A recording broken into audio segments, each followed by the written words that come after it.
नमस्ते साथियों। आज जो हम पढ़ने जा रहे हैं समास टॉपिक है हमारा आज। इसमें हम जो समास टॉपिक को पढ़ेंगे वो कामता प्रसाद गुरु के अनुसार पढ़ेंगे। उनकी बुक का पीडीएफ है, उसी में जो उदाहरण दे के रखे हैं उसको हम पढ़ेंगे। और जो वासुदेव नंदन प्रसाद की बुक है उसमें कुछ उदाहरण थे, उसको मैं करवा दिया हूँ, है ना। तो क्लास आप देख सकते हो। बाकी आज हम कामता प्रसाद गुरु की बुक से पढ़ने वाले हैं, क्योंकि कुछ उदाहरण ऐसे हैं जो दूसरे भी समास में आते हैं। क्योंकि एक उदाहरण जो है दो या दो से अधिक, या मान लो कि ऐसे उदाहरण जिसमें तीन चार समास भी हो सकते हैं, है ना। लेकिन जब ऑप्शन में आता है, प्रश्न बनता है, तो उसमें कौन सा माने, ये इसमें दिक्कत होती है ना। तो आज हम इसमें देखेंगे कि इसमें जो भी, जैसे अव्यय भाव समास में उदाहरण देकर रखा है, या बहुब्री में या फिर द्विगु में, ज्यादा दिक्कत किसमें आती है, द्विगु और बहुब्री में, कि इसमें से किसको माने। जैसे कि चौमासा शब्द आया था, चौमासा तो एक मौसम विशेष होने से तीसरा अर्थ देता है, तो ये क्या होना चाहिए था, बहुब्री होना चाहिए था। लेकिन इसको क्या माना गया है पटवार के एग्जाम में, इसको माना गया है द्विगु समास। और ये इस किताब में या फिर और भी वासुदेव नंदन प्रसाद की किताब, उसमें भी हम देखें तो ये चौमासा में ही आता है। ये चौमासा द्विगु समास में ही देख के रखा है, ठीक है।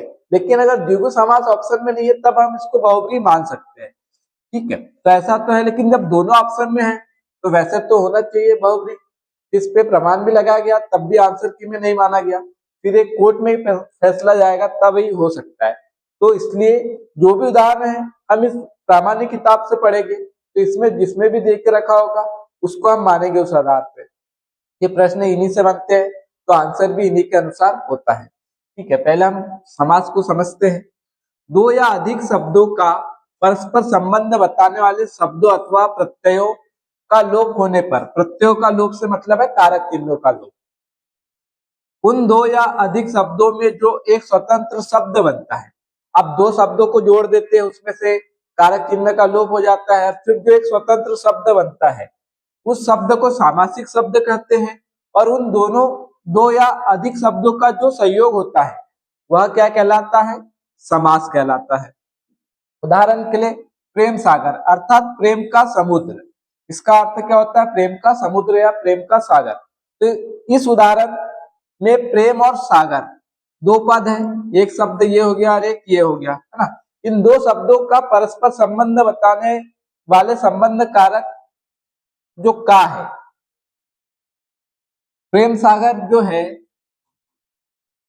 ये सामासिक पद है। ये बना किससे है, प्रेम का सागर।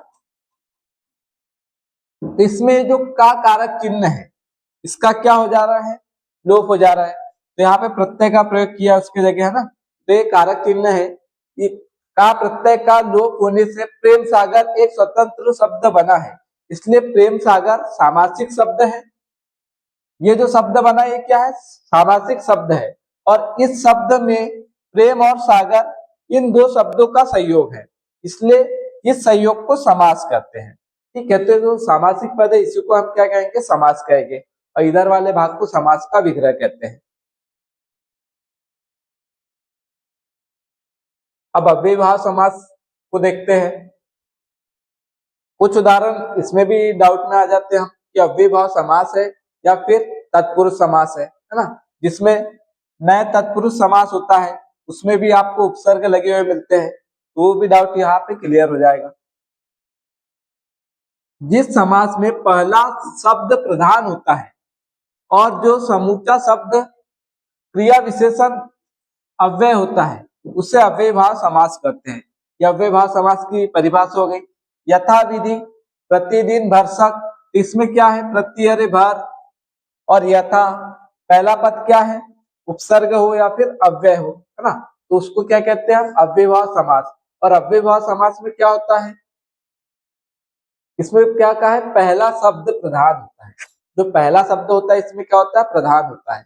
तो जो शब्द की प्रधानता है उसके आधार पर समास चार प्रकार के हैं ना। समास कितने प्रकार के हैं, चार प्रकार के। क्योंकि जिसमें पहला पद प्रधान होता है वो अव्ययभाव समास कहलाएगा, जिसमें दूसरा पद प्रधान होगा वो तत्पुरुष समास कहलाएगा, और जिसमें दोनों पद प्रधान होंगे वो द्वंद्व समास कहलाएंगे।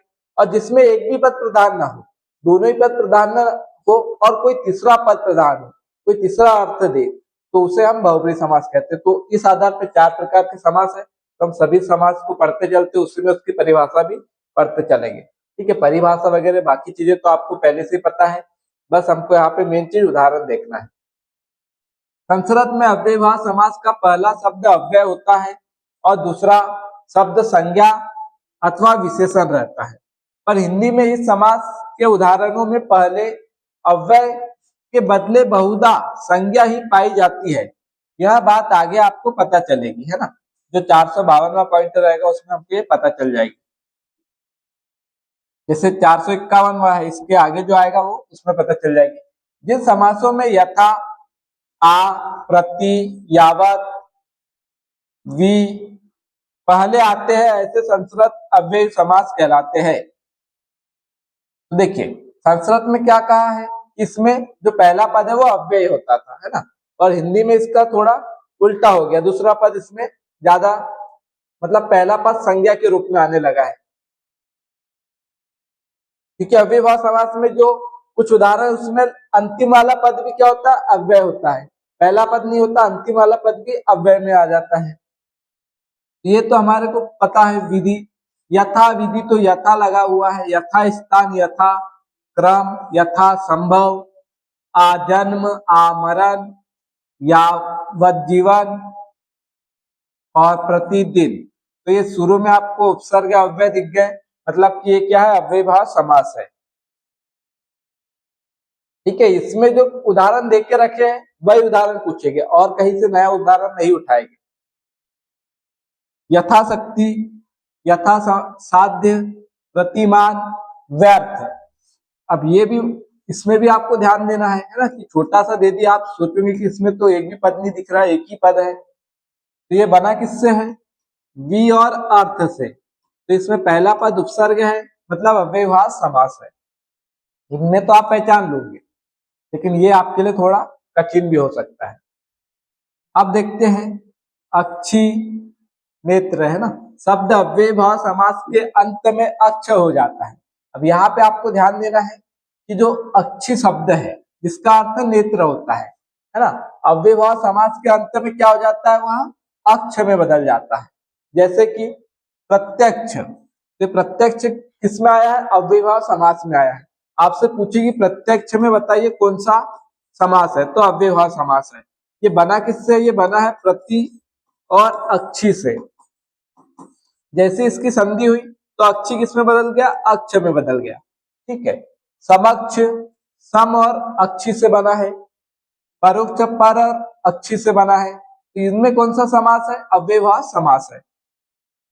हिंदी में संस्कृत पद्धति के नीरे अव्ययभाव समास बहुत ही कम पाए जाते हैं। हिंदी में मतलब संस्कृत की तुलना में कैसे है, कम उदाहरण है इसके। इस प्रकार के जो शब्द हिंदी में प्रचलित है वे 3 प्रकार के हैं। जैसे हिंदी में देखेंगे निडर, निधड़क, भरपेट, भरदौड़, अनजाने। ये इससे आप पहचानोगे अन, भर, भर, नी, है ना। तो निडर में, अब हम निडर में क्या कर सकते हैं, नन तत्पुरुष भी कर सकते हैं, है ना, नए तत्पुरुष। तो यहाँ आपको ध्यान देना है कि किसमें आ जाएगा, ये आ जाएगा अव्ययभाव समास में। अगर से ऑप्शन में नहीं है अव्ययभाव समास, तब आप इसको उसमें कर सकते हो, तत्पुरुष में। उर्दू अर्थात फारसी अथवा अरबी, इसके देखेंगे हर रोज, इसमें कौन सा है, अव्ययभाव समास। हर साल अव्ययभाव समास, बेशक अव्ययभाव समास, बेफयाद, बेफायदा अव्ययभाव समास, वर्जिश। अब ये याद रखने वाला शब्द है, ये वर्जिश है ना। तो ये किसमें आएगा, अव्ययभाव समास। बखूबी, शायद मैं यहाँ पीडीएफ में अच्छे से दिख नहीं रहा है, बखूबी और नाहक, ये ब भी हो सकता है, तो ये आपको याद रखना है। और नाहक, इनमें क्या है, अव्ययभाव समास है। ये तीनों शब्द आपके लिए हो सकते हैं कि इसमें आपको दिक्कत हो पहचानने में। मिश्रित अर्थात भिन्न भिन्न भाषाओं के शब्दों के मेल से बने हुए, जो संकर शब्द होते हैं ना। ऐसे भी कुछ उदाहरण है, जैसे हर घड़ी अव्ययभाव समास, हर दिन में भी अव्ययभाव समास, बेकाम में भी अव्ययभाव समास, बेखटके में भी क्या है, अव्ययभाव समास। ऊपर के उदाहरणों में जो हर शब्द आया है वह यथार्थ में विशेषण है, इसलिए इसके योग से बने हुए शब्दों को कर्मधारय मानने का भ्रम हो सकता है। ठीक है, तो ये शब्दों को कर्मधारय मानने का भ्रम हो सकता है, लेकिन इनमें अव्ययभावी है। पर इन समस्त शब्दों का उपयोग क्रिया विशेषण के समान होता है, इसलिए उन्हें अव्ययभाव समास ही मानना चाहिए। ये इसको याद रखना कि इसको क्या मानना है आपको, अव्ययभाव समास ही मानना है।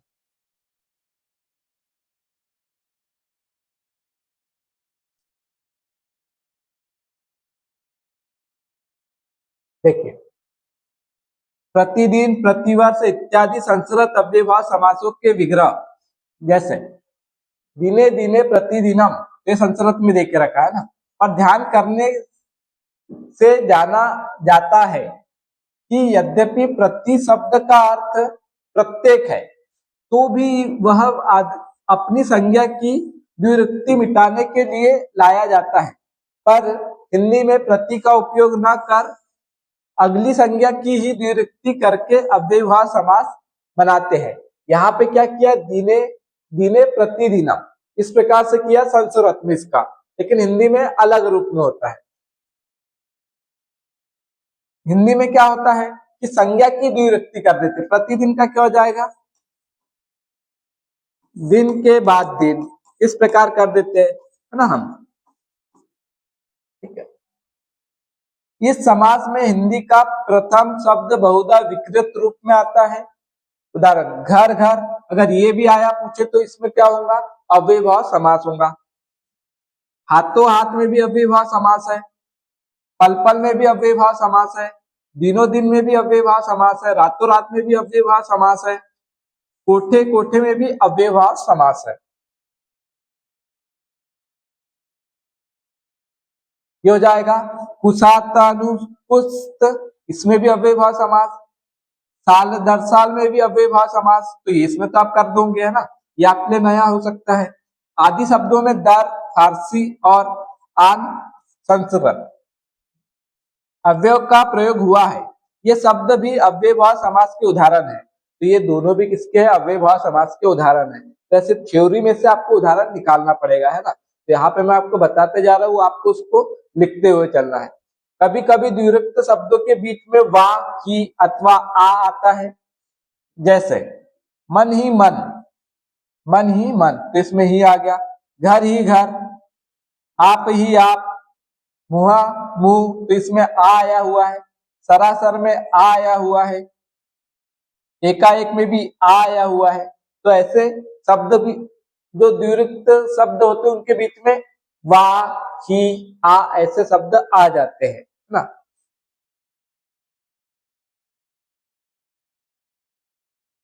ऊपर लिखे शब्दों का उपयोग संज्ञाओं और विशेषणों के समान भी होता है। कौड़ी कौड़ी जोड़कर ना, उसकी नस नस में एब भरा है, तिल तिल भारत भूमि जीत यौनों के कर से, ये समास कर्मधारा है। ये वाले कौन से है, ये कर्मधारा है। अगर इनका भी हम कर्मधारा मतलब विशेषण की तरह प्रयोग करने लगे तो ये भी कर्मधारा में आ जाएगी, लेकिन अगर विशेषण की तरह प्रयोग नहीं किया जाए तो ये अव्यय में आ जाएगी। लेकिन ये कोड़ी कोड़ी जोड़कर है ना, नस नस में, तिल तिल, है ना, तो ये किस में आ जाएगा, इस प्रकार अगर वाक्य में प्रयोग है तो कर्मधारा में आ जाएगी। संज्ञाओं के समान अव्ययों की द्विरुक्ति में भी अव्ययभाव समास होता है। संज्ञाओं के समान अव्ययों की द्विरुक्ति में, अगर संज्ञा की क्या हो रही है, पूर्णावृत्ति, मतलब ये घर एक संज्ञा है, ये और आ गया घर घर, तो इसमें अव्ययभाव समास तो है, लेकिन अव्यय संज्ञाओं के अलावा भी अगर अव्यय है तो अव्यय की भी अगर क्या हो रही है, द्विरुक्ति हो रही है, उसमें भी क्या होगा, अव्ययभाव समास। जैसे बीच बीच क्या है, ये अव्यय है, तो ये बीचों बीच आया तो ये क्या है, अव्ययभाव समास। धड़ाधड़ भी क्या, अव्ययभाव समास। पहले पहल में भी अव्ययभाव समास, बराबर में भी और धीरे धीरे में भी, इनमें भी क्या है, अव्ययभाव समास है। अब तत्पुरुष समास देखते हैं। अब तत्पुरुष समास में भी कुछ ऐसे उदाहरण है जिसमें कि हमको डाउट होता है कि ये संबंध में आएगा, अधिकरण में आएगा, है ना, और गूगल पे हम सर्च करते हैं तो उसमें अलग ही दिया होता है। गूगल में बहुत सी चीजें गलत दी होती है, इसलिए उसके भरोसे नहीं रहना आपको। तत्पुरुष समास, जिस समय में दूसरा शब्द प्रधान होता है, ये समास हो जाएगा। जिस समास में दूसरा शब्द प्रधान होता है उसे तत्पुरुष कहते हैं। तत्पुरुष में दूसरा पद प्रधान होता है।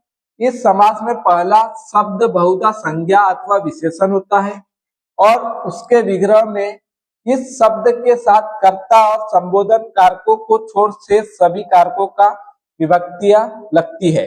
इसमें कौन कौन सी नहीं लगती है विभक्तियां? कर्ता कारक और संबोधन कारक। तो ये बन सकता है पॉइंट, ये पॉइंट बन सकता है कथन के रूप में, है ना, कि जो तत्पुरुष समास है उसके साथ में कर्ता और संबोधन कारक को छोड़ बाकी सबकी विभक्ति लगती है। ठीक है।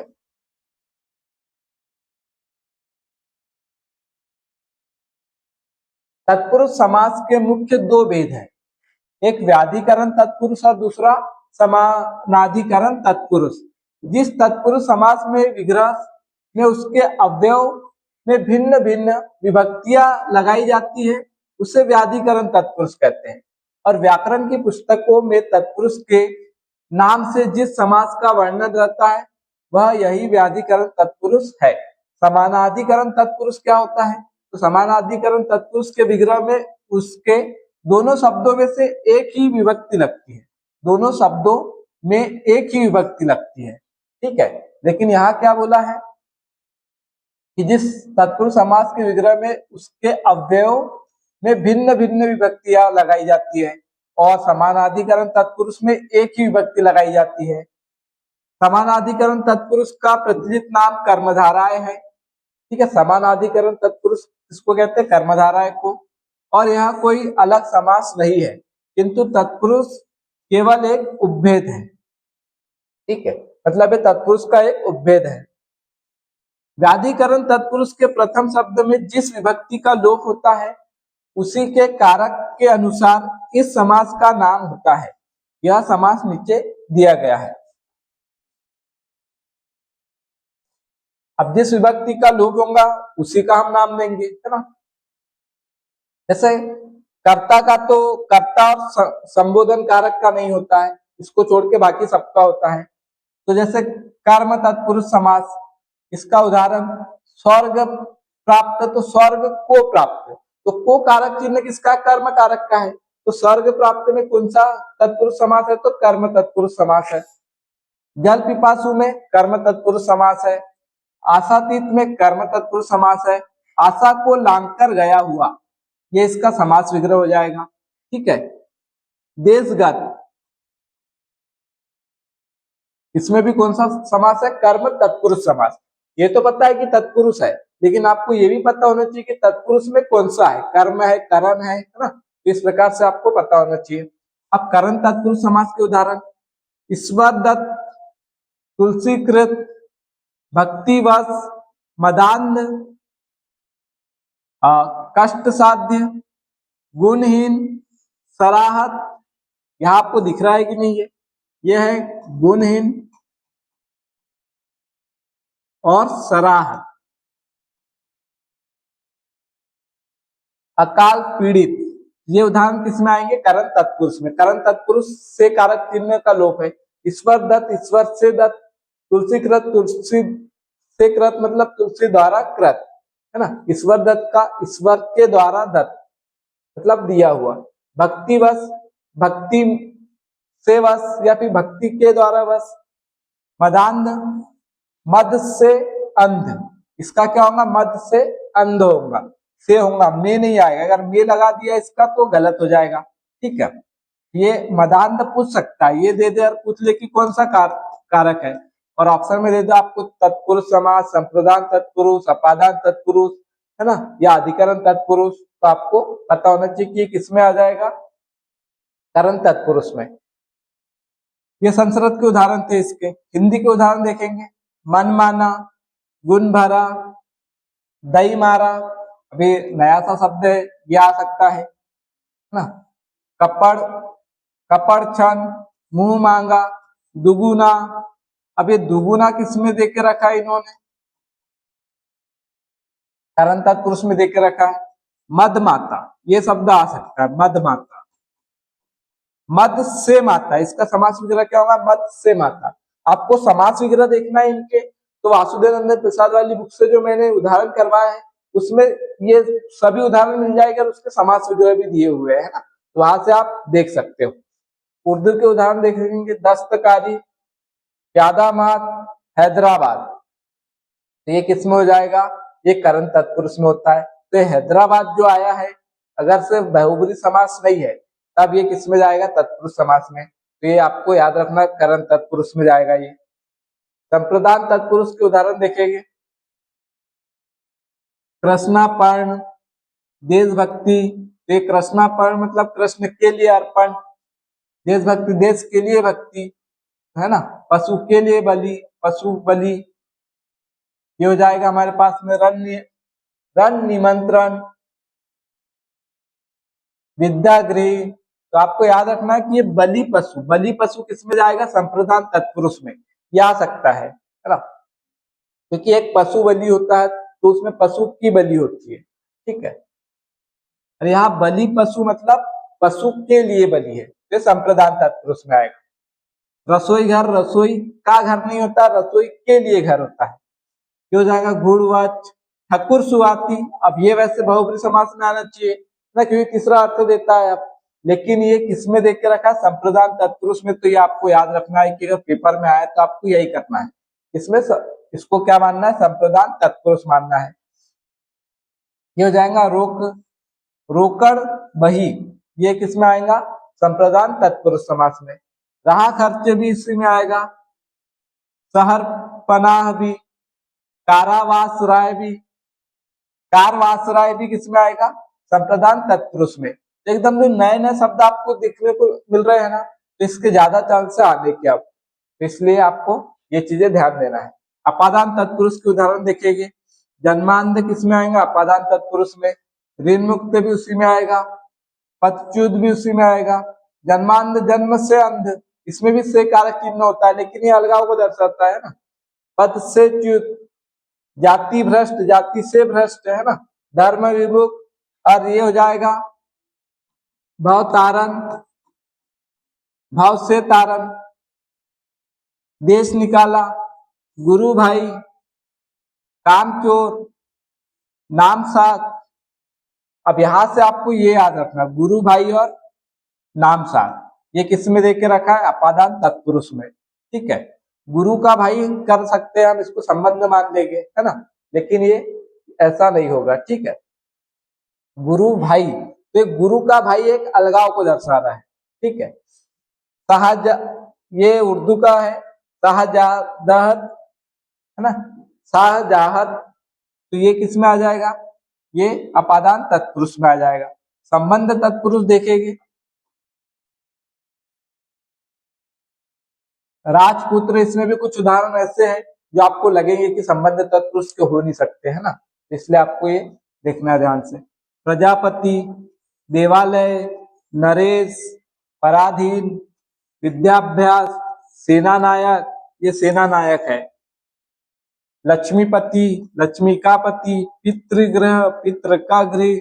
हिंदी के उदाहरण देखेंगे, वन मानुष, वन का मानुष है ना, तो इसलिए घुड़दौड़, बैलगाड़ी, राजपूत, लखपति, पंचक्की है ना, ये पंचक्की लिखा हुआ है तो ऐसे ही आया है, तो ये किसमें आएगा, संबंध तत्पुरुष में आएगा। राम कहानी, संबंध तत्पुरुष। वृक्ष होना, संबंध तत्पुरुष। राज दरबार, संबंध तत्पुरुष। रेत घड़ी, संबंध तत्पुरुष। आमचूर किसमें आएगा, संबंध तत्पुरुष। ये आमचूर है तो बना किससे, आम का चूर या चूरा है ना, इस प्रकार से इसका हो जाएगा समास विग्रह। संस्कृत में इसको विभक्ति के अनुसार इसका नाम दिया होता है ना, ये प्रथमा विभक्ति, द्वितीय विभक्ति, इसमें प्रथम विभक्ति तो आती नहीं है ना, इस प्रकार से नाम दिया रहता है। द्वितीय तत्पुरुष समास, चतुर्थ तत्पुरुष समास, षष्ठी तत्पुरुष समास, इस प्रकार से इनको नाम दिया होता है। हिंदी में इसको इस प्रकार से संबंध तत्पुरुष, अपादान तत्पुरुष। संबंध तत्पुरुष के और भी उदाहरण है उर्दू भाषा के, हुक्का नामा, बंदरगाह। बंदरगाह पूछने की भाई बताओ कौन सा समास है, तो हम इसको बहुब्रीहि कर देंगे है ना, लेकिन ये किसमें आएगा, संबंध तत्पुरुष में आएगा। नूरजहां, शकरपारा, ये शकरपारा क्या होता है? शक्कर का टुकड़ा होता है, मेवा पकवान, है ना। शक्कर का एक टुकड़ा मतलब शक्कर से बनी हुई एक मिठाई। षष्ठी तत्पुरुष के उदाहरण प्रायः सभी भाषाओं में मिलते हैं। अधिकांश व्यक्तिवाचक संज्ञा इसी समास से बनती है। तो इस प्रकार से तो शायद ही पूछेगा। ठीक है, अब देखते हैं अधिकरण तत्पुरुष समास। अभी तो हमने कुछ कुछ उदाहरण पढ़े, अब अधिकरण तत्पुरुष समास को देखते हैं। ग्रामवास, गृहस्थ, निशाचर, कला प्रवीण, कवि श्रेष्ठ, गृह प्रवेश, वचनातुरी, ये वचनातुरी हो जाएगा। वचन चातुरी, ये हो जाएगा वचन चातुरी लिखा हुआ है। ठीक है, ये हो जाएगा अधिकरण तत्पुरुष का। जलज भी इसमें आता है, दानवीर भी, उपमंडूक भी, खग भी, देशाटन भी और प्रेम मग्न भी। अब ये मन मौजी, अब इसमें अगर आप गूगल करोगे तो क्या बताएगा? मन का मौजी बताएगा, संबंध तत्पुरुष। लेकिन ये क्या? मन में मौजी, अधिकरण तत्पुरुष का उदाहरण है ना। ये आपको याद रखना, ये उदाहरण दे सकता है। आप बीती, कानाफूसी, ये किसमें आ जाएगा? हरफन मौला, इसमें आ जाएगा अधिकरण तत्पुरुष में। और इनके आपको समास विग्रह वासुदेव नंद प्रसाद की बुक में मिल जाएगी।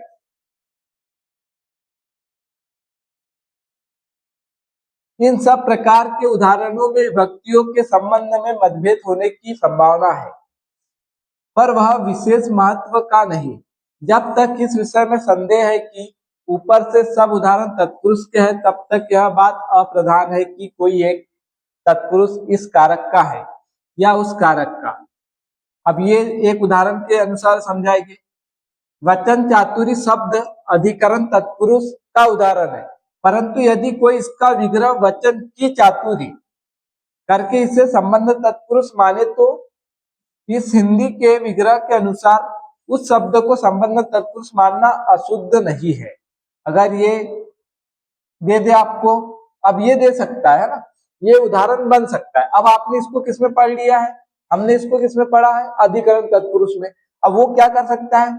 वचन चातुरी को दे देगा कि वचन चातुरी में समास बताइए, और अधिकरण तत्पुरुष ऑप्शन में इन्हें ना दे और उसमें दे दे संबंध तत्पुरुष, तो बिल्कुल सही होगा, है ना। तो वो भी सही हो जाएगा। कोई एक तत्पुरुष समास किस कारक का है, इसका निर्णय उस समास के योग्य विग्रह पर अवलंबित है ना। जो भी उदाहरण होता है उसके विग्रह पे निर्भर करता है कि किस समास में जाएगा। जिस व्याधिकरण तत्पुरुष समास में पहले पद की विभक्ति का लोप नहीं होता उसे अलुक समास कहते हैं।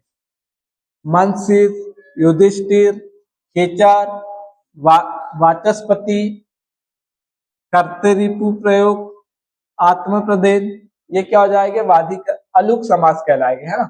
हालांकि ऐसे पूछेगा नहीं ये वाला, पर आपको पता होना चाहिए कि ये दो चार ही उदाहरण है, तो इसको याद कर लो कि अगर अलुक समास करके विकल्प आया तो उसमें ये हो जाएंगे। अगर ये नहीं आया तो डायरेक्ट पूछेगा कि कौन सा समास है, तो चार समास के उदाहरण, वो चार समास के नाम दे देगा, तो उसमें तत्पुरुष करना है आपको। अब यहाँ से ये चीज आपको ध्यान रखना है, हिंदी में उटपटांग जो शब्द है, यह शब्द बहुधा बहुव्रीहि में आता है ना। तो ये किस में आएगा?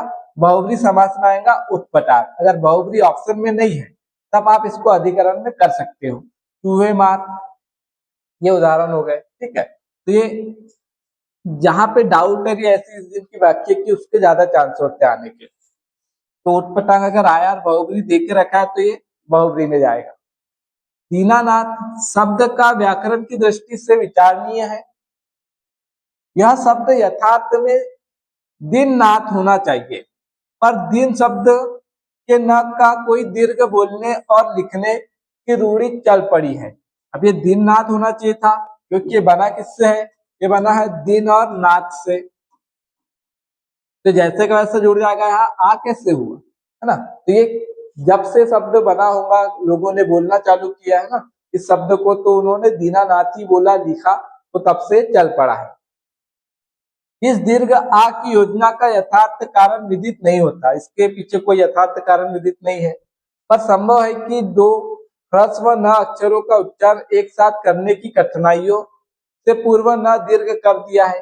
ये दीननाथ बोलने में थोड़ी दिक्कत होती होंगी, इसलिए इसको आ कर दिया हो। दीनानाथ समास अवश्य है, उससे संबंध तत्पुरुष ही मानना ठीक होगा। किसी व्याकरण के मतानुसार यह दीन और नाथ के योग से बना है। अब दीनानाथ समास किसमें है, ये आपको समझना है कि दीनानाथ में कौन सा समास है। तो दीनानाथ दिन का नाथ मतलब गरीब का नाथ मतलब गरीब का स्वामी। तो दीनानाथ जो उदाहरण है ये किसमें जाएगा, संबंध तत्पुरुष में। किसमें, संबंध तत्पुरुष में।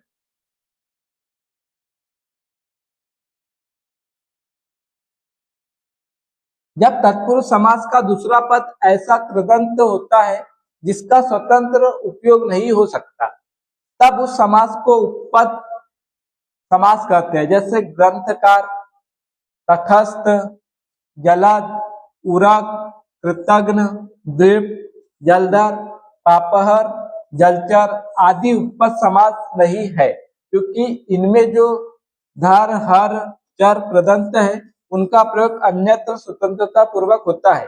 ये केवल तत्पुरुष समास के उदाहरण है। यहाँ पे अभी हमने जितने भी समास के ये उदाहरण पढ़े हैं,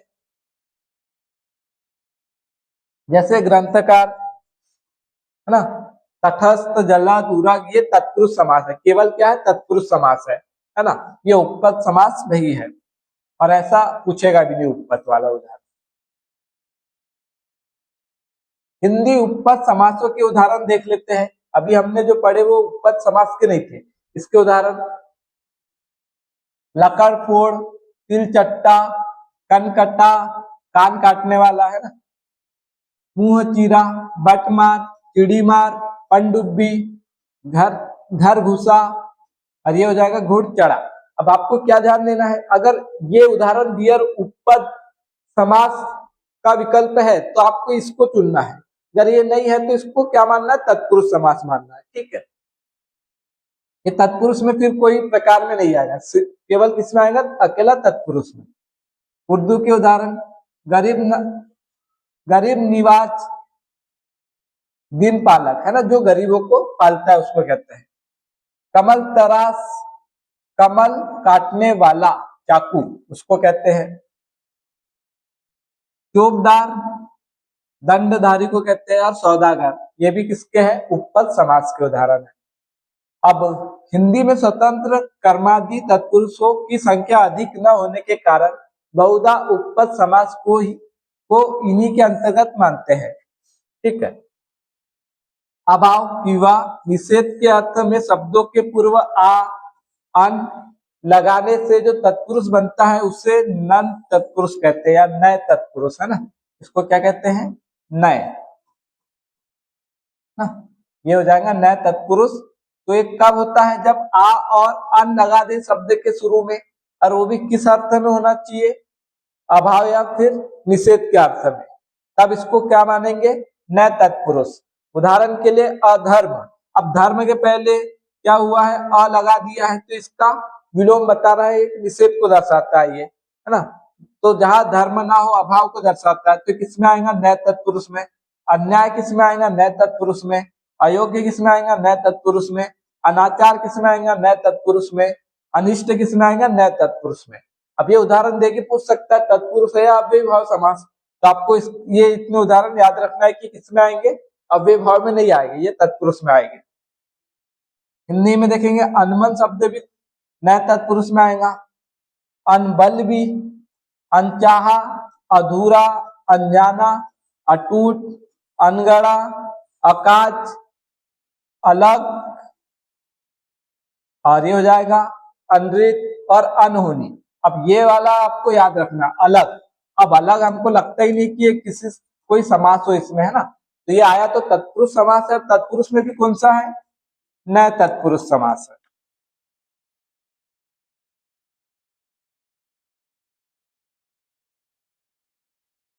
नापसंद भी नए तत्पुरुष समास। नालायक भी, नाबालिग, गैर हाजिर, गैर वाजिब, ये भी किसका हो जाएगा, गैर वाजिब, ये भी किसमें आएगा, नए तत्पुरुष में। किसी किसी स्थान में निषेधार्थी न अव्यय आता है, जैसे नक्षत्र। अब ये न भी यहाँ पे क्या है, निषेधार्थी है, और नास्तिक भी हो जाएगा और नपुंसक भी हो जाएगा। ये उदाहरण भी आया तो नए तत्पुरुष में आएगी, ये चीज आपको ध्यान देना है। निषेध के नीचे नीचे गए अर्थ होते हैं भिन्नता, अब्राह्मण अर्थात ब्राह्मण से भिन्न कोई जाति, जैसे वैश्य शूद्र, है ना। तो जो निषेध है वो अलग अलग प्रकार से अर्थ देता है। यहाँ पे अब्राह्मण में जो अनिषेध का अर्थ दे रहा है, किस अर्थ में दे रहा है, भिन्न कोई जाति के अर्थ में, है ना, कि ब्राह्मण के अलावा भी कोई और जाति है। अभाव के अर्थ में अज्ञान अर्थात ज्ञात का अभाव, अज्ञान मतलब उसको ज्ञान का अभाव है। अयोग्यता अकाल अर्थात अनुचित काल। विरोध अनीति अर्थात नीति का उल्टा, विरोध करना, है ना, मतलब उल्टा करना। जिस तत्पुरुष समास के प्रथम स्थान में उपसर्ग आता है उसे संस्कृत व्याकरण में प्रादि समास कहते हैं।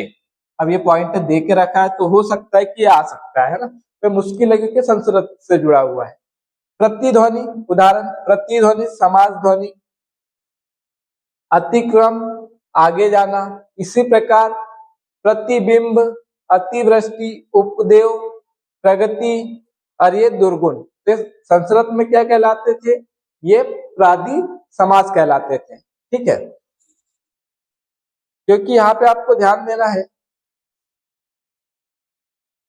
कि हम प्रतिध्वनि को क्या मान सकते थे, अव्ययभाव समास प्रति है, लेकिन पहला पद प्रधान होता है, जब प्रधान होता है अव्यय जुड़ जाता है तो फिर इसमें कोई परिवर्तन नहीं होता। अव्यय समास का अर्थ क्या होता है, अव्यय मतलब जिसमें कोई परिवर्तन ना हो। तो अब ये प्रति का प्रतिध्वनिया बन जाता है, तो इसमें क्या हो रहा है, परिवर्तन हो जा रहा है, व्यय हो जा रहा है इसका, इसलिए इसमें आ रहा है तत्पुरुष समास में। तो ये संस्कृत में प्रादि तत्पुरुष समास के उदाहरण थे। ई के योग से बने हुए संस्कृत समास भी एक प्रकार के तत्पुरुष समास है। वशीकरण, फलीभूत, स्पष्टीकरण, ये सूची भाव, तो ये भी क्या है, तत्पुरुष समास के उदाहरण। संस्कृत समास के एक प्रकार है ना, ये संस्कृत में किस क्या है, तत्पुरुष समास माने गए हैं। समानाधिकरण तत्पुरुष अर्थात कर्मधारय समास। अब हम कर्मधारय समास पढ़ते, कर्मधारय में भी दूसरा पद प्रधान होता है। ठीक है, जिस तत्पुरुष समास के विग्रह में दोनों पदों के साथ एक ही कर्ता कारक की विभक्ति आती है, एक ही कर्ता कारक की विभक्ति आती है, उसको समानाधिकरण तत्पुरुष अथवा कर्मधारय समास कहते हैं। कर्मधारय समास दो प्रकार का है। जिस समास में विशेष भाव सूचित होता है उसे विशेषतावाचक कर्मधारय कहते हैं, और जिसमें उपमानोपमेय भाव जाना जाता है उसे उपमानवाचक कर्मधारय कहते हैं। तो ये कौन सा हो जाएगा, इसमें विशेषतावाचक कर्मधारय और उपमानवाचक कर्मधारय। कर्मधारय के दो प्रकार अगर पूछे तो ये आपको याद रखना है। बाकी तो हमको उदाहरण पे ध्यान देना है। विशेषतावाचक कर्मधारय समास के नीचे 7 भेद हो सकते हैं। विशेषण, पूर्व पद, जिसमें प्रथम पद विशेषण होता है, इसमें पहला ही पद क्या हो, विशेषण हो, जो विशेषता बताए। महाजन, जो जन की विशेषता बता रहा है, महा, है ना, ये क्या है, कर्मधारय तत्पुरुष समास। पूर्वकाल कर्मधारय तत्पुरुष, पीताम्बर कर्मधारय, शुभागमन कर्मधारय, नीलकमल कर्मधारय, सद्गुण कर्मधारय, पूर्णेन्दु। अब ये वाला आ सकता है भाई, ये सबसे अलग दिख रहा है ना। तो पूर्णेन्दु में क्या है, कर्मधारय है। परमानंद में कर्मधारय है। हिंदी के उदाहरण नीलगाय, नीलगाय में क्या माना गया है, कर्मधारय माना गया है ना। जैसे नीलगाय एक जाति विशेष से क्या होता है, बहुब्री समास होता है, लेकिन इसमें क्या माना है, कर्मधारय, तो आपको भी इसको कर्मधारय ही मानना है। काली मिर्च, मझधार, कलघर, खड़ी बोली, सुंदर ये सुंदर लाल, उच्छल तारा, भला मानस, काला पानी, छुट भैया, 3.5। अब ये 3.5 को आपको ध्यान से देखना है ना, ये उदाहरण, क्योंकि आ सकता है ये, अरे कर्मधारय में होगा। उर्दू के उदाहरण, खुशबू, बदबू, जवा मर्द, नवरोज ये किसके उदाहरण है? कर्मधारय के उदाहरण है।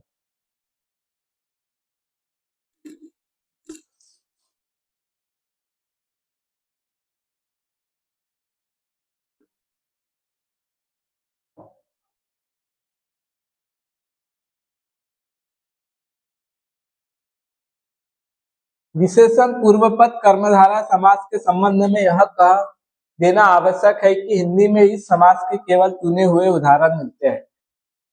इसका कारण यह है कि हिंदी में संस्कृत के समान विशेष्य के साथ विशेषणों में विभक्ति का योग नहीं होता, अर्थात विशेषण विभक्ति त्याग कर विशेष्य में नहीं मिलता। तो आपको इतने पे कोई ध्यान नहीं देना है, सीधा हम देख लेते हैं। एक छोट भैया काली मिर्च बड़ा गाड़ी हमने देख लिया, किसमें? कर्मधारय में। विशेषणोत्तर पद जिसमें दूसरा पद विशेषण होता है। पहले हमने जो देखा इसमें पहला पद विशेषण था, अब जो उदाहरण देख रहे हैं जिसमें दूसरा पद विशेषण है। जन्मांतर है ना, तो जन्मांतर में ये अंतर जो आया है ये विशेषण है, तो किसमें जाएगा? कर्मधारय में। ये उदाहरण आ सकता है ना। पुरुषोत्तम, पुरुषों में उत्तम, तो उत्तम क्या है? उत्तम विशेषण है। नराधम, मुनिवर, ठीक है। पिछले तीन शब्दों का विग्रह दूसरे प्रकार से करने से तत्पुरुष हो जाते हैं, जैसे पुरुषों में उत्तम, पुरुषोत्तम। अब आपको अगर ये समास विग्रह के साथ में दे रहा है तो फिर अगर इसका विग्रह पुरुषों में उत्तम आया तो ये क्या हो जाएगा? तत्पुरुष समास हो जाएगा, ठीक है। नराधम, नरो में अधम आया तो तत्पुरुष हो जाएगा। मुनिवर, मुनियों में वर, तो क्या हो जाएगा? तत्पुरुष हो जाएगा। तीनों के उदाहरण है ना। ये आपको इसके वासुदेव प्रसाद में आपको तत्पुरुष समास में मिल जाएंगे, ठीक है, इसके उदाहरण। अगर ये बिना उसके आ रहे हैं तो ये क्या होंगे? कर्मधारय तत्पुरुष हो जाएगी, मतलब कर्मधारय उदाहरण हो जाएगा कर्मधारय का।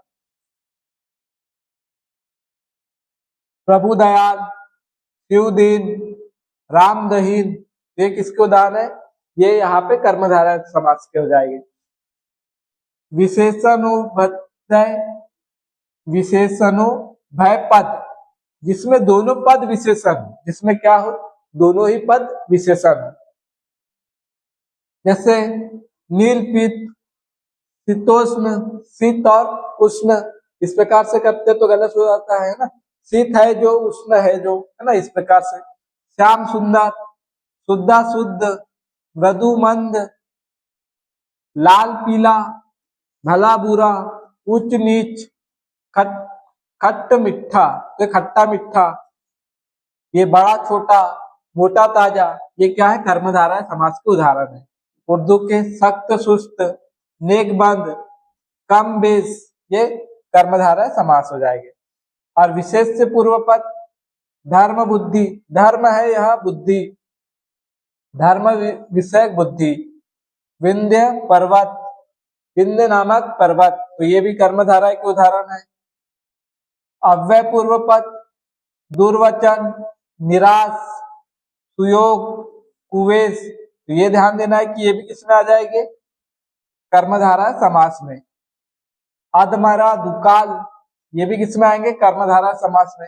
संख्या पूर्व पद जिस कर्मधारय समास में पहला पद संख्यावाचक होता है और जिससे समुदाय या समाहार का बोध होता है उसे संख्या पूर्व पद कर्मधारय कहते हैं, और इसी को क्या कहते हैं? हम द्विगु समास कहते हैं, है ना।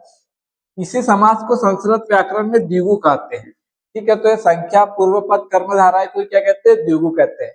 अब द्विगु समास पढ़ रहे, संस्कृत उदाहरण विभुवन, तीनों भुवनों का समाहार, तो विभुवन भी आएगा तो किसमें आएगा? वो कर्म, ये द्विगु समास रहेगा, किसमें? द्विगु में। त्रैलोक के तीनों लोकों का समाहार, तो ये भी संख्या से हम पहचान लेते कि किसमें आएगा? द्विगु में। इस शब्द का रूप त्रिलोक भी होता है ना, ये त्रिलोक को क्या त्रिलोक भी कह सकते हैं, तो ये इसका समान विग्रह भी इसका समान ही होगा, तीनों लोकों का समाहार, त्रिलोक का भी। चतुष्पदी, चार पदों का समूह, तो ये भी पंचवट, ये तो एक स्थान विशेष होने से बहुब्रीहि समास है, लेकिन परीक्षा में पहले आया हुआ है तो इसको क्या माना है? द्विगु ही माना है, और ये प्रामाणिक किताब में दिया तो इसको द्विगु ही मानेंगे, ठीक है। त्रिकाल को भी द्विगु समास, अष्टाध्यायी बहुब्रीहि होना चाहिए था, लेकिन ये इसमें दिया है तो क्या मानना है, इसको हम द्विगु समास ही मानेंगे। अब परीक्षा में भी वही माना जाता है, इसमें जो दिया है वही परीक्षा में भी माना जाता है। पसेरी भी किसमें आएगा, द्विगु में। दोपहर भी। चौबोला, चौमासा। अभी चौमासा इसमें देख के रखा है ना, वैसे बहुव्रीहि होना चाहिए था, लेकिन आपको इसी के अनुसार मानना है, तो क्या हो जाएगा, ये हो जाएगा तत्पुरुष, ये द्विगु समास। सत्सई द्विगु है। सतनजा द्विगु है। चौराहा द्विगु है। अठवाड़ा द्विगु है। सदाम द्विगु है।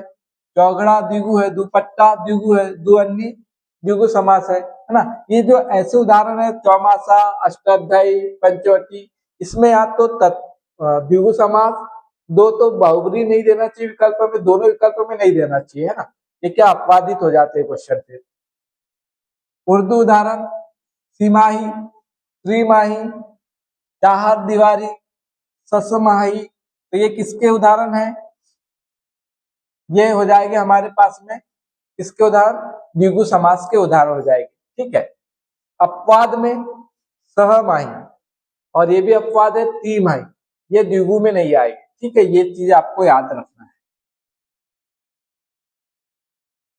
मध्य पद लोपी, जिस समास में पहले पद का संबंध दूसरे पद से बताने वाले शब्द अध्यायरत रहता है, उस समास को मध्य पद लोपी अथवा लुप्त पद समास कहते हैं। इस समास के विग्रह में समासगत दोनों पदों का संबंध स्पष्ट करने के लिए उस अध्यायरत शब्द का उल्लेख करना पड़ता है, नहीं तो विग्रह होना संभव नहीं है। इस समास में अध्यायरत पद बहुधा बीच में आता है, इसलिए इस समास को मध्य पद लोपी कहते हैं। इसके उदाहरण हम देखते हैं तो हमारे समझ आ जाएगा। घृणान, ये घृतान, घृत मिश्रित अन्य, अब ये हमने लगा दिया है ना।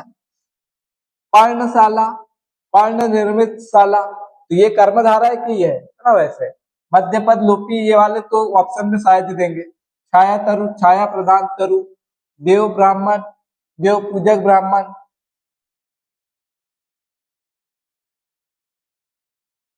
हिंदी उदाहरण, दही बड़ा, दही में डूबा हुआ बड़ा, तो किसमें कर्मधारा में जाना चाहिए था इसमें। ठीक है, ये कर्मधारा में जाएगा ये भी, क्योंकि जो मध्य पद लोपी है वो किसमें जा रहा है, कर्मधारा में। वैसे मध्य पद लोपी अपने आप में अलग से है विकल्प, लेकिन अगर वो नहीं आ रहा है, अब चार पूछ रहा है कि तत्पुरुष है, कर्मधारा है, बहुव्रीहि है, द्विगु है, तब आपको इसमें क्या मानना है, कर्मधारा मानना पड़ेगा। गुड़बा, गुड़ में उबला आम, गुड़धानी, तिल चावला, गोबर गणेश, जेब घड़ी, चित कपड़ा, पन कपड़ा, गीदड़ भपकी, तो ये सब आपको उदाहरण में नहीं देंगे, देंगे तो फिर ये आपको देंगे कि मध्य पद लोपी समास है या नहीं, है ना। विकल्प में आपको मिलेगा। उपमावाचक कर्मधारा के चार भेद हैं। अब देखो, उपमान, पूर्व पद, जिस वस्तु की उपमा देते हैं उसका वाचक शब्द जिस समास के आरंभ में आता है उसे उपमा पूर्वक पद समास कहते हैं। चंद्रमुख, चंद्र सरिका मुख, अब इसमें क्या हुआ है, मुख की तुलना कर रहे हैं इससे, चंद्र से, है ना, तो ये चंद्र शुरू में आएगा। ठीक है, इसको कहेंगे उपमान पूर्व पद समास। घनश्याम, घन सरिका श्याम है जो। वज्र देह, वज्र के समान देह। प्राण प्रिय, प्राणों को प्रिय। उपमानो, उपमानो उत्तर पद, इसमें क्या होगा, चरण कमल, चरण किसके समान है, कमल के समान। यहाँ पे पद उल्टे हो गए हैं इसके, है ना। ठीक है, राजश्री, पानी पल्लव, ये सब किसके है, कर्मधारा समास के उदाहरण है। अवधारणा पूर्व पद, जिस समास में पूर्व पद के अर्थ पर उत्तर पद का अर्थ अवलंबित होता है उससे अवधारणा पूर्वक पद कर्मधारा कहते हैं। जैसे गुरुदेव, गुरु ही देव अथवा गुरु रूपी देव। कर्मबद्ध, पुरुष रत्न, धर्म सेतु, बुद्धि बल, तो ये तो आएगा नहीं, तो आपको सीधा याद रखना है कि क्या कर्मधारय एक उदाहरण। अवधारणा उत्तर पद, जिस समास में दूसरे पद के अर्थ पर पहले पद का अर्थ अवलंबित रहता है उसे अवधारणा उत्तर पद कहते हैं। जैसे साधु समास, समास प्रयाग, साधु समास रूपी प्रयाग। इस उदाहरण में दूसरे पद प्रयाग के अर्थ पर प्रथम पद साधु समास का अर्थ अवलंबित है, मतलब कि आश्रित है। ठीक है, ऐसे नहीं पूछेगा इतना। ठीक है, आपसे अगर पूछे तो आपको सिर्फ बताना है कि कर्मधारय है। कर्मधारय समास में वे रंगवाचक विशेषण भी आते हैं जिनके साथ अधिकता के अर्थ में उनका समानार्थी कोई विशेषण व संज्ञा जोड़ी जाती है। लाल, काला, भुजंग, हक, उजला। ठीक है, चलो अब इसको देखते हैं हम। अब द्वंद्व समास, जिस समास में सब पद अथवा उनका समाहार प्रधान रहता है, मतलब कि दोनों ही पद कैसे रहते हैं, प्रधान होते हैं, उसको क्या कहते हैं, द्वंद्व समास। द्वंद्व समास तीन प्रकार का होता है। इतरेतर द्वंद्व, ये द्वंद्व समास के जो प्रकार है ये पूछते हैं परीक्षा में, है ना, तो ये इसके प्रकार आपको याद रखना पड़ेगा कि आपको उदाहरण तो दे देगा और साथ में आपको ये भी पूछेगा कि द्वंद्व समास में कौन सा द्वंद्व है, समाहार द्वंद्व है या इतरेतर द्वंद्व है या वैकल्पिक द्वंद्व है। जिस समास से सब पद, जिस समास के सब पद और समुच्चय बोधक से जुड़े हुए हैं, और से जुड़े हुए हैं, पर इस समुच्चय बोधक का लोप हो उसे इतरेतर द्वंद्व कहते हैं। राधा कृष्ण, तो ये और से जुड़े हैं, राधा और कृष्ण, और इसका लोप करके इसका समास पद बना दिया, है ना। तो ये इसमें द्वंद्व समास तो है, लेकिन द्वंद्व समास में कौन सा है, इतरेतर द्वंद्व है। ऋषि मुनि, ऋषि और मुनि, कंद मूल फल, कंद और मूल और फल, इस प्रकार से ये वाला आ सकता है। बताओ कौन सा समास है, तो द्वंद्व समास है। और द्वंद्व में भी कौन सा है, तो द्वंद्व में भी इतरेतर द्वंद्व समास है। और उदाहरण देखिए, गाय बैल, गाय और बैल, सुख दुख, सुख और दुख, माँ बाप, माँ और बाप, चिट्ठी पाती, चिट्ठी और पाती, 43, 30 और नहीं 43 है नहीं, ये हो जाएगा 40 और 3। बेटा बेटी, बेटा और बेटी, ये इसके समास वगैरह आपको और के साथ में करना है। घड़ी बड़ी, घड़ी और बड़ी, दाल भात, तो कैसे करोगे, दाल और भात, ये होगा इसका समास विग्रह और इतरेतर द्वंद्व हो जाएगा। तन मन धन, तन मन और धन, इस प्रकार से, जैसे कंद मूल फल है ना, वैसे ही तन मन धन, तो ये दोनों उदाहरण को याद रखना, इसमें तीन तीन पद है ना, दो दो पद नहीं है। भाई बहन, भाई और बहन, नाक कान, नाक और कान, दूध रोटी, दूध और रोटी, 31, 31, 31 है तो हो जाएगा 30 और 1, इस प्रकार से इसका समास विग्रह। और इसमें कौन सा समास है, तो इतरेतर द्वंद्व समास। इस समास में द्रववाचक हिंदी समस्त संज्ञा बहुधा एक वचन में आती है। यदि दोनों शब्द मिलकर प्राय एक ही वस्तु सूचित करते हैं तो वे भी एक वचन में आते हैं। जैसे द्रववाचक संज्ञा है ना, घी गुड़, एक वचन में ही है, घी और गुड़ हो जाएगा ये। इतरेतर द्वंद्व, खान पान, खान और पान, दाल और रोटी, नून और मिर्च, गेंद और डंडा, दूध और भात, हुक्का और पानी, और ये है कौन से, इतरेतर द्वंद्व। शेष द्वंद्व समास बहुधा बहुवचन में आते हैं। एक ही लिंग के शब्दों से बने समास का मूल लिंग रहता है, परंतु भिन्न भिन्न लिंगों के शब्दों में बहुधा पुल्लिंग होता है, और कभी कभी अंतिम और कभी कभी प्रथम शब्द का भी लिंग आता है। जैसे गाय बैल पुल्लिंग में आएगा, ठीक है, नाक कान ये भी पुल्लिंग में आएगा, घी शक्कर पुल्लिंग में आएगा, दूध रोटी स्त्रीलिंग हो जाएगा, चिट्ठी पाती स्त्रीलिंग हो जाएगा, भाई बहन पुल्लिंग हो जाएगा, माँ बाप पुल्लिंग हो जाएगा, इस प्रकार से। दूध रोटी खाया नहीं होगा, दूध रोटी खाई होगा, है ना। चिट्ठी पाती आई होगा, आया नहीं होगा। घी शक्कर खाई नहीं होगा, घी शक्कर खाया पुल्लिंग हो जाता है ना। इस प्रकार से आप क्रिया पहचान सकते हो इसके। उर्दू के आहो आबो हवा, ये किसका उदाहरण है? तो किसका है ये? द्वंद्व समास का। नामो निशान द्वंद्व समास। ये हो जाएगा आम दोरफ आदि शब्द समास नहीं कहे जा सकते, क्योंकि इनमें आ समुच्चय बोधक का लोप नहीं होता। इसमें तो नहीं है। अभी देखिए अपवाद है ना, तो अब इसमें देख के रखा तो हमको तो यही लगेगा कि ये इसके उदाहरण होंगे द्वंद्व के, लेकिन इसमें क्या है, और जो समुच्चय बोधक है उसका लोप ही नहीं है, तो यहाँ पे समास में नहीं होगी। हिंदी में ओ का लोप कर इन शब्दों को समास बना लेते हैं।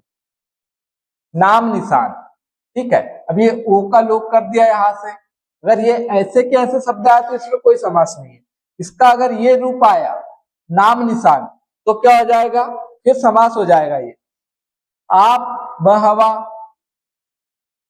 आम दरफ्त, तो ये अगर ऐसे रूप आए तो ये समास हो जाएंगे, है ना। ये द्वंद्व समास में आ जाएगा। फिर समाहार द्वंद्व देखेंगे।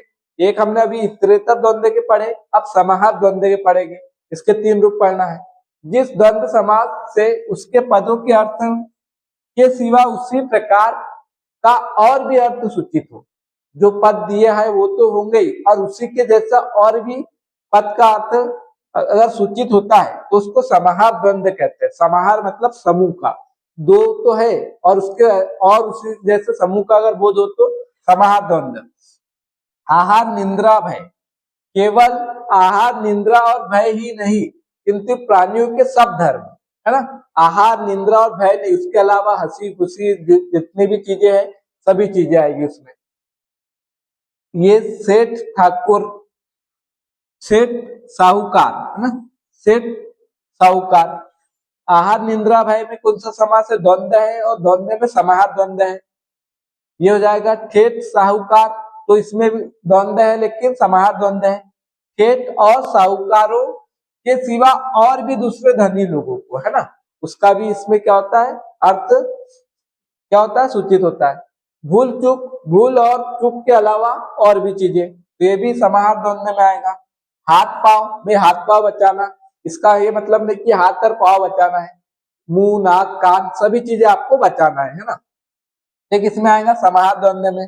दाल रोटी, दाल रोटी का भाव पता चल जाएगा। इसका अर्थ क्या है? सिर्फ दाल और रोटी का नहीं, उसके साथ में सभी चीजें, सब्जी नमक तेल सबका पता चल जाएगा, है ना। तो समाहार द्वंद्व। रुपया पैसा, रुपया पैसा से सभी चीजों का, रुपया पैसा खाने पीने की सभी चीजें। देव पितर से देव भगवान आदि सभी चीजों का हो जाता है इत्यादि। हिंदी में समाहार द्वंद्व की संख्या बहुत और उसके नीचे लिखे भेद भी हो सकते हैं। और हम समाहार द्वंद्व के देखते उदाहरण। देखो, प्राय एक ही अर्थ के पदों के मेल से बने हुए हैं। कपड़े लत्ते, कपड़े लत्ते का कपड़े और लत्ते और आदि, है ना, कपड़े लत्ते आदि, इसका समास विग्रह कैसे करेंगे? समाहार द्वंद्व कपड़े लत्ते आदि इस प्रकार से करेंगे। मारपीट तो मारपीट आदि, समाहार द्वंद्व। दिया बत्ती, दिया बत्ती आदि। चमक दमक, चमक दमक आदि। हृष्ट पुष्ट, हृष्ट पुष्ट आदि। बासन बर्तन, लूट मार, साग पत्ता, भाला चंगा, भला चंगा, है ना, कूड़ा कचरा, चाल चलन, घास फूस, मंत्र जंत्र, मोटा ताजा, किल काड़ा, किड़ काटा, है ना। तो ये सब किसमें आएंगे? समाहार द्वंद्व में आएंगे। कंकर पत्थर, बोल चाल, भूत प्रेत, बाल बच्चा, काम काज, जीव जंतु, है ना, तो एक इसमें आ जाएगी। ये समाहार द्वंद्व में पूछ ले कि बाल बच्चा में कौन सा समास है? इतरेतर द्वंद्व या फिर समाहार द्वंद्व या फिर वैकल्पिक द्वंद्व, तो कौन सा हो जाएगा? समाहार द्वंद्व हो जाएगा। इस प्रकार के सामासिक शब्दों में कभी कभी एक शब्द हिंदी और दूसरा उर्दू रहता है। धन दौलत, है ना। धन और दौलत उर्दू है, धन क्या है हिंदी शब्द है, तो ऐसे भी आ जाते धन दौलत आदि समाहार द्वंद्व है। जी जान भी समाहार द्वंद्व है, मोटा ताजा भी समाहार है, चीज वस्तु भी समाहार है, तन बदन भी समाहार है, कागज पत्र भी समाहार है, रीति रसम भी समाहार है। समाहार द्वंद्व समास है ना। बैरी दुश्मन भी समास द्वंद्व है, लेकिन समाहार द्वंद्व है। भाई बिरादर भी किसमें आएगा, समाहार द्वंद्व में। मिलते जुलते अर्थ के पदों के मेल से बने हुए। अन्य जल आदि समाहार द्वंद्व। पान फूल, मोल तोल, जंगल झाड़ी, जैसा तैसा, आचार विचार, गोला बारूद, खाना पीना, तीन तेरह, सांप बिच्छू, घर द्वार, नाच रंग, और ये हो जाएगा पातन पानत माखू, है ना। अब ये नया सा लग रहा है तो इसको आप देख लेना, मतलब याद रखना। दिन दोपहर, नून तेल, ये सब किसमें आ जाते हैं, ये आ जाएंगे समाहार द्वंद्व समास में। परस्पर विरुद्ध अर्थ वाले पदों का मेल, आगा पीछा, लेन देन, चढ़ा उतरी, कहा सुनी, ये भी द्वंद्व समास है और समाहार द्वंद्व समास है। लेन देन, कहा सुनी समाहार द्वंद्व है। एक प्रकार के कोई कोई विशेषणों भयपद भी पाए जाते हैं। जब इनका प्रयोग संज्ञा के समान होता है तब ये द्वंद्व होते हैं, और जब ये विशेषण के समान आते हैं तब ये कर्मधारय हो जाएगा। अगर विशेषण की तरह प्रयोग होगा तो कर्मधारय समास, और संज्ञा की तरह तो द्वंद्व में। लंगड़ा लूला, लंगड़ा लूला, तो लंगड़ा और लूला आदि, है ना, तो समाहार द्वंद्व में भी आ जाएगा। अगर इसका प्रयोग विशेषण की तरह होगा तो ये कर्मधारय समास कहलाएगा। भूखा प्यासा, भूखा और प्यासा, जैसा तैसा, ये हो जाएगा। नंगा उधारा, ऊंचा नीचा, भरा पूरा, तो ये दोनों कंडीशन में आ सकते हैं, कर्मधारय में भी और द्वंद्व में भी। ऐसे समास जिनमें एक शब्द सार्थक और दूसरा अर्थहीन, अप्रचलित अथवा पहले का समानुप्रास हो, जैसे आमने सामने, आस पास, पड़ोस पड़ोस पड़ोस, बातचीत, देखभाल, दौड़ धूप, भीड़ भाड़, अदला बदला, चाल ढाल, काट कूट, तो इसमें कहीं कहीं जो एक एक पद है वो कैसा है, अप्रचलित है। ठीक है, तो ये भी किसमें आएंगे, द्वंद्व समास में। अनुप्रास के लिए शब्द लाया जाता है, उसके आदि में दूसरे शब्द का स्वर रखकर उस मुख्य शब्द के शेष भाग को पूर्णरूप कर देते हैं। जैसे हम देखते हैं डेरे एरे, थोड़ा थोड़ा, कपड़े अपड़े। अभी कभी कभी मुख्य शब्द के आद्य वर्ण के स्थान में से स का प्रयोग करते हैं, जैसे उल्टा सुल्टा। अब ये उल्टा है तो इसमें पहले की जगह क्या कर देंगे, स का प्रयोग कर देंगे, इसके साथ स लगा देंगे। ये गवार सवार, मिठाई सिठाई, तो जो एक शब्द कैसा रहेगा, सार्थक और दूसरा निरर्थक, तो भी इसमें क्या होगा, द्वंद्व समास होगा। उर्दू में बहुधा वह लाते हैं, जैसे पान वान, है ना, खत वत, कागज वागज। बुंदेलखंडी में बहुधा म का प्रयोग किया जाता है।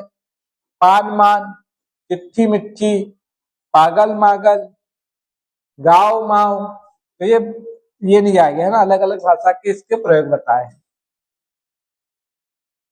तो आपको ये याद रखना है कि जहां पे क्या हो, एक सार्थक शब्द और एक निरर्थक शब्द हो तो उसमें द्वंद्व समास होगा। कभी कभी पूरा शब्द पूर्णोक्त होता है और कभी कभी प्रथम शब्द के अंत में आ और दूसरे शब्द के अंत में ई कर देते हैं। काम काम, अब यहाँ पे जैसे का वैसा आ गया डबल। भागा भाग, अब यहाँ से क्या किया, अ कर दिया, है ना, आ को हटा दिया। देखा देखी, यहाँ पे ई को जोड़ दिया। तड़ा तड़ी, देखा भाली, टूटा टाई ना, तो इस प्रकार से। अब वैकल्पिक द्वंद्व, तीसरा द्वंद्व प्रकार का तीसरा प्रकार वैकल्पिक द्वंद्व। जब दो पद वा अथवा आदि विकल्प सूचक समुच्चय बोधक के द्वारा मिले हो और उस समुच्चय बोधक का लोप हो जाए तब उन पदों के समास में वैकल्पिक द्वंद्व होता है। इस समास में बहुधा परस्पर विरोधी शब्द का मेल होता है। विरोधी शब्द मतलब विलोम शब्द, जैसे जात कुजात,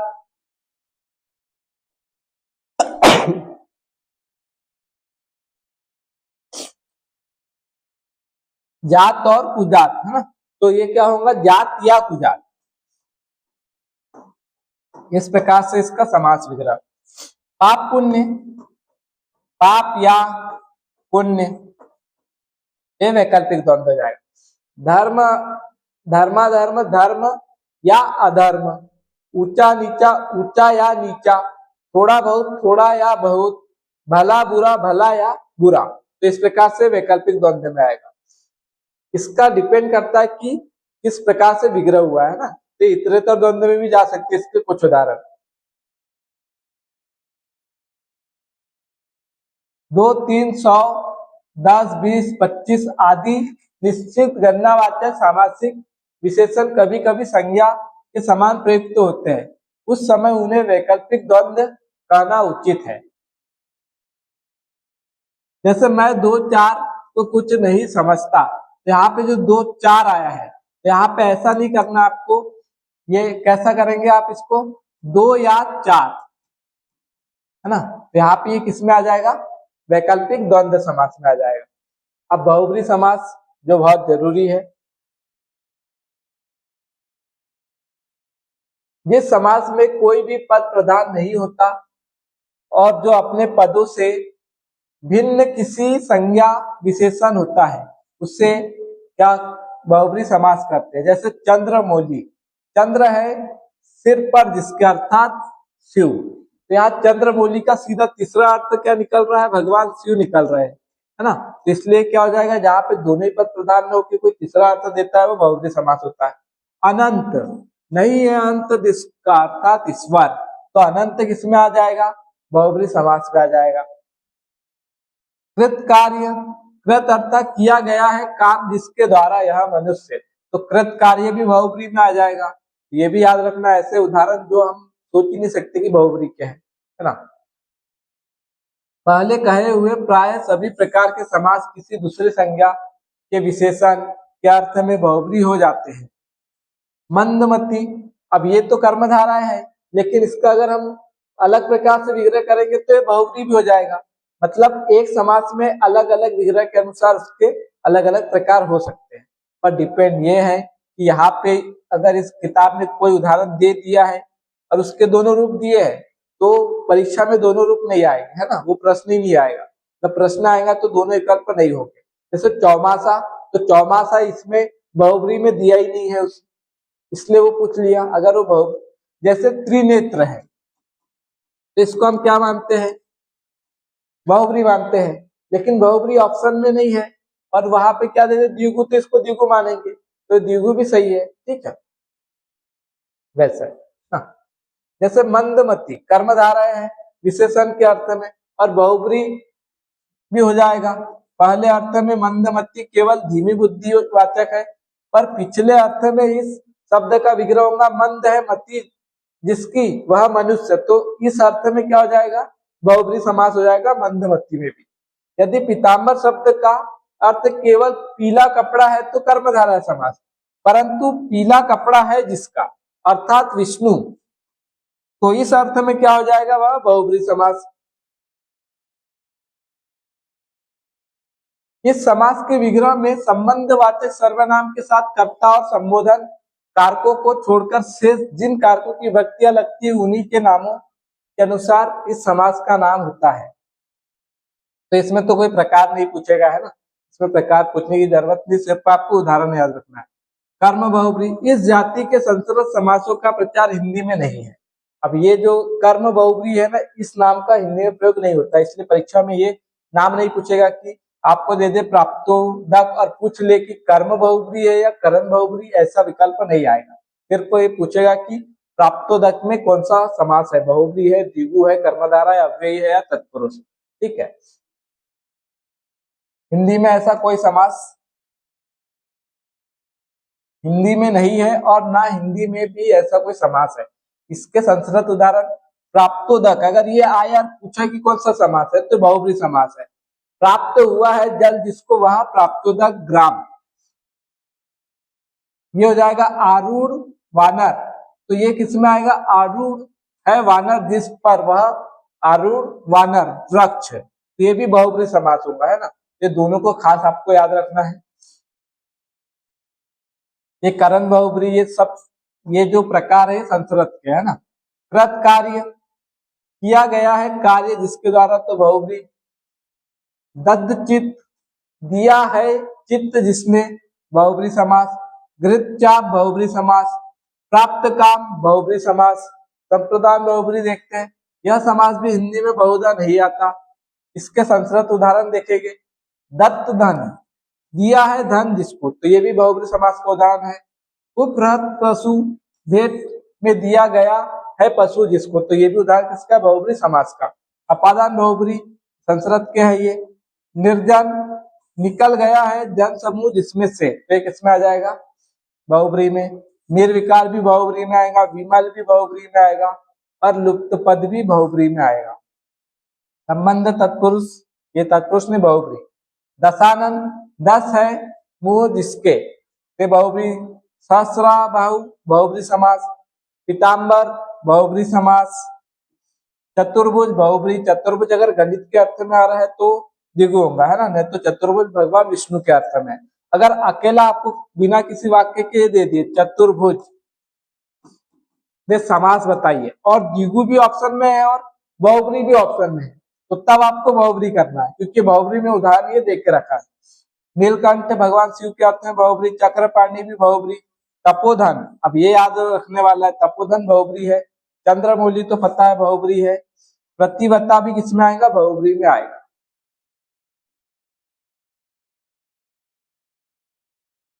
कनपटा किसमें आएगा, बहुब्रीहि में। दूध मुहा बहुब्रीहि में। मिडबोला भी बहुब्रीहि में।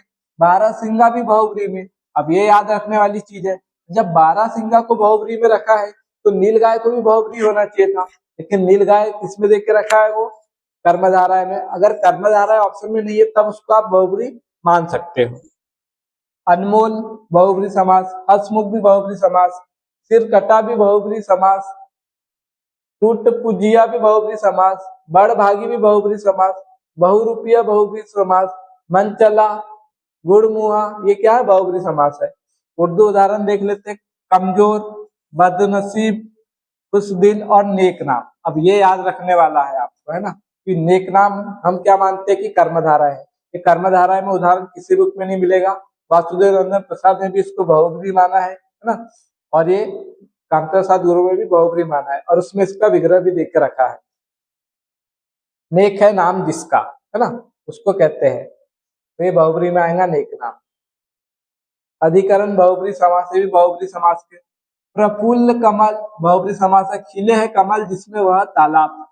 इंद्रादि, ये भी बहुब्रीहि। इंद्र है आदि में जिनके वे देवता। स्वरांत, ये शब्द है ना, तो स्वरांत ये पूछा जा सकता है इसमें कौन सा समास है, तो आप ये मत सोचना कि लास्ट में अंत लगा है तो इसको हम अव्ययभाव समास कर देते हैं। ये किसमें आएगा, बहुब्रीहि समास में। अब हिंदी उदाहरण, त्रिकोण। अब त्रिकोण में कौन सा है, अब इसको ये आ सकता है, और आप क्या सोचेंगे, इसको क्या कर देते हैं, द्विगु कर देते हैं, लेकिन ये कौन सा है, बहुब्रीहि है। सतखंडा, ये भी संख्या दे रहा है लेकिन बहुब्रीहि समास है। पतझड़ मौसम विशेष से क्या हुआ, बहुब्रीहि हुआ। वैसे चौमासा में भी क्या होना चाहिए था, बहुब्रीहि होना चाहिए था।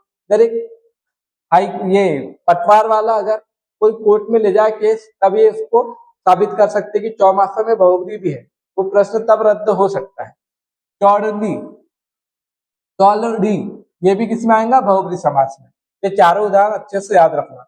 अधिकांश पुस्तक और सामासिक पत्रों के नाम इसी समास में समाविष्ट होते हैं। पुस्तक के नाम और सामासिक सामयिक पत्रों के नाम भी किसमें आते हैं, बहुब्रीहि समास में आते हैं।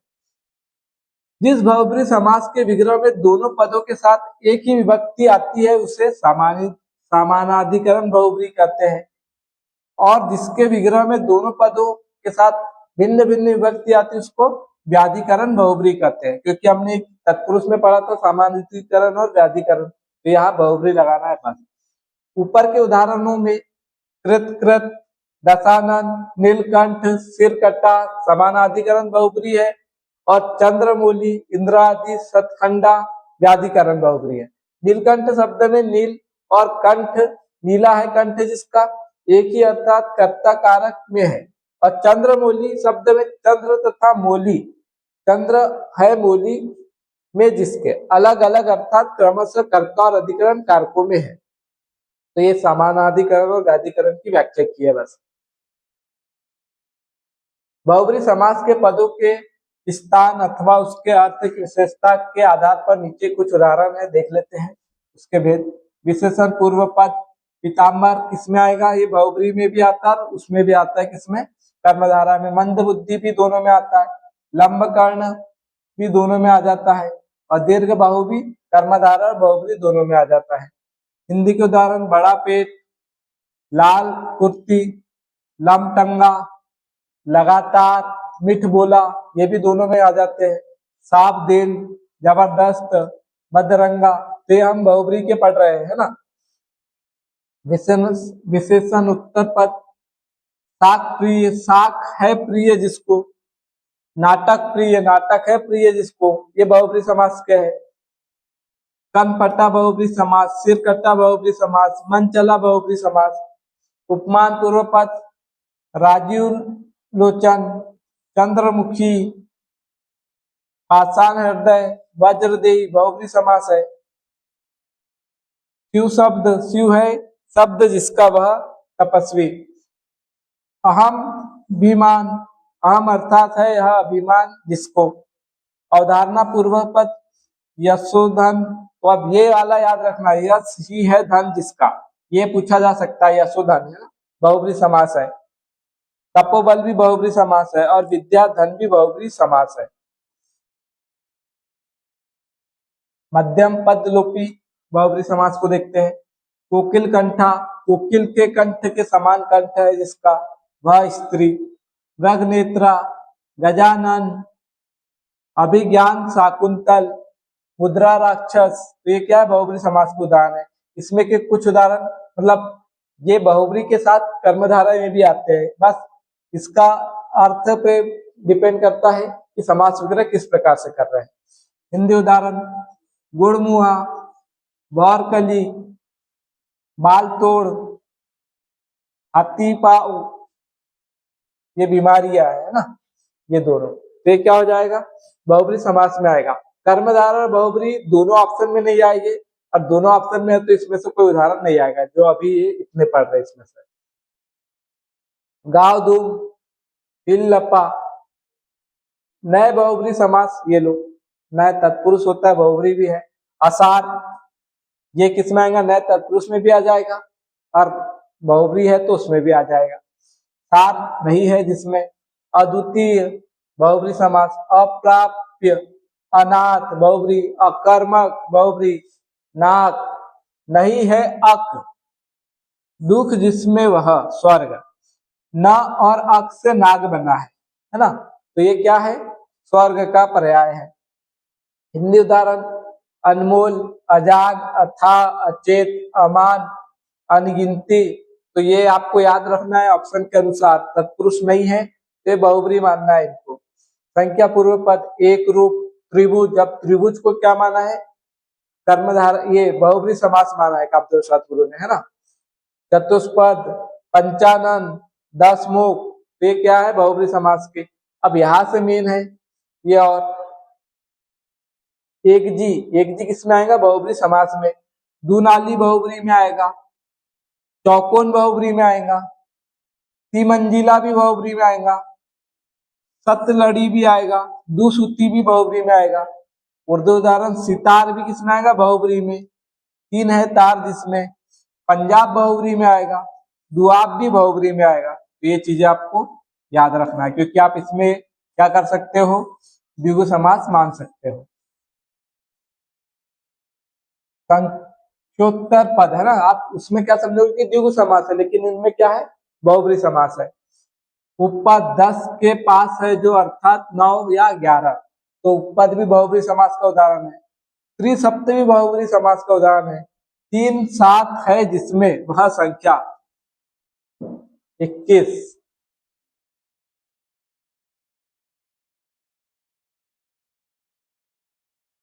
3 7 मतलब 21 कैसे, ये